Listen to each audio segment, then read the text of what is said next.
নমস্কার বন্ধুরা, welcome to আরকে sports. আশা করি তোমরা সবাই সুস্থ ও ভালো আছো। তো এই ভিডিওতে কিছু ইম্পর্টেন্ট আপডেট শেয়ার করব, তার পাশাপাশি আজকের যে মিনি ডার্বি ম্যাচটা রয়েছে সেই ম্যাচটা নিয়ে কিন্তু আপডেট শেয়ার করা রয়েছে। মানে আজকের ম্যাচে প্লেইং ইলেভেনটা কি হতে পারে সেটা নিয়েই কথা বলবো। তো প্রথমত আপডেটগুলো শেয়ার করি।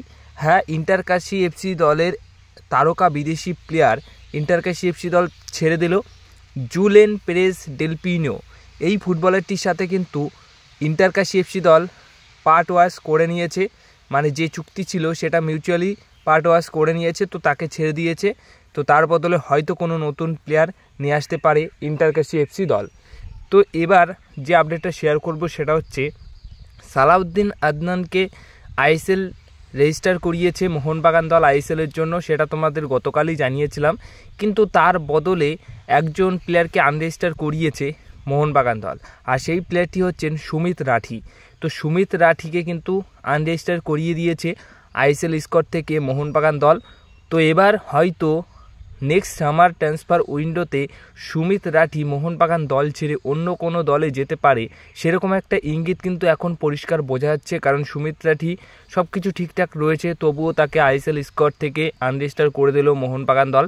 তো তাকে নিয়ে হয়তো কোনো রকম আর প্ল্যান নেই, আর সে সুযোগ পেলেও সেইভাবে ভালো পারফরমেন্স করতে পারেনি, নিজেকে প্রমাণ করতে পারেনি, যার কারণে হয়তো মোহনবাগান দলের তার ভবিষ্যৎ কিন্তু অনিশ্চয়তার মধ্যে এখন দেখা দিচ্ছে। খুব বেশি দিন তার মোহনবাগান দলের সাথে কোনো রকম সম্পর্ক থাকছে না, খুব বেশি দিন সেই সম্পর্কটা থাকবে না, খুব তাড়াতাড়ি সে দল পরিবর্তন করতে চলেছে। এবার সবশেষে যে আপডেটটা শেয়ার করব, অ্যালবাতো রদ্রিগেজ আজকের ম্যাচে খেলতে পারবে না, অনিরুদ্ধ থাপাও আজকের ম্যাচে খেলতে পারবে না। এই দুটি প্লেয়ার খেলছে না, এটা কিন্তু কনফার্ম করেছে কোচ মলিনা। তো এবার যে বিষয়টা নিয়ে কথা বলবো সেটা হচ্ছে গতকাল মুম্বাই সিটি এফসি দলের ঘরের মাঠে ইস্টবেঙ্গল এফসি দল ম্যাচ খেলেছে। তো ওই ম্যাচে একটা সময় একটা ঘটনা ঘটেছিল। জন টরেল মানে মুম্বাই সিটি এফসি দলের স্প্যানিশ ফুটবলার, তিনি কিন্তু গোল করার জন্য একটা ভালো রকম সুযোগ তৈরি করে ফেলছিল, একটা স্কুপ করে বল বাড়াচ্ছিল, ওখান থেকে কিন্তু গোলের সুযোগ প্রায় অনেকটাই হয়ে গেছিলো বা হয়ে যেতে পারতো, গোলও এসে যেতে পারতো। কিন্তু সেই বলটা হাত দিয়ে মোটামুটি ঠেকিয়ে দেয় নন্দকুমার শেখর, এবং সেখান থেকে ওই পরিস্থিতিতে রেফারির একটাই করণীয় ছিল যে ওখানে রেড কার্ড দেখিয়ে নন্দকুমার শেখরকে বাইরে করে দেওয়ার মতোই একটা কাজ করতে হতো, কিন্তু সেখানে সেটা করেনি।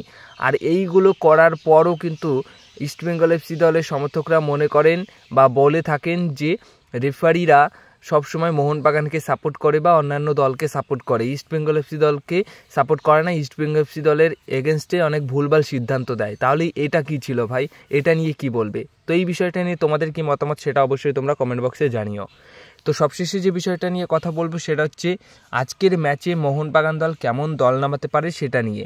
তো আজকের ম্যাচে অবশ্যই পরিবর্তন তো হতে চলেছে, তো সব মিলিয়ে যে পরিবর্তনটা হবে সেই পরিবর্তনগুলো করে মোহনবাগান দলের প্লেইং ইলেভেনের ফরমেশন থাকছে 4-2-3-1। 4-2-3-1 ফরমেশনে গোলকিপারে খেলবেন বিশাল কাইত, দুইজন সেন্টার ব্যাক পজিশনে টম অ্যালরেড এবং দীপেন্দু বিশ্বাস, যেহেতু অ্যালবাতো রদ্রিগেজ এই ম্যাচে অনিশ্চয়তার মধ্যে রয়েছে। আশিস রায় আবার ফিরবে, তাই রাইট ব্যাক পজিশনে খেলবে। লেফট ব্যাক পজিশনে খেলবেন ক্যাপ্টেন শুভাশিস বোস, দুইজন সেন্টার মিডফিল্ড পজিশনে খেলবেন আপুয়া রালতে এবং দীপক টাংরি। একজন অ্যাটাকিং মিডফিল্ড পজিশনে খেলতে পারেন শুরু থেকে ডিমিট্রি পেট্রাটাস কিংবা গ্রেগ স্টুয়ার্ট। আমার মনে হয় গ্রেগ স্টুয়ার্ট পরে নামবে, কারণ গত ম্যাচে পুরো 90 মিনিট খেলেছিল গ্রেগ স্টুয়ার্ট, তো ডিমিট্রি পেট্রাটাস সেইভাবে সুযোগ পায়নি, তাই এই ম্যাচে প্রথম থেকে ডিমিট্রি পেট্রাটাসকে খেলাবে, এটুকু আমার মনে হয়।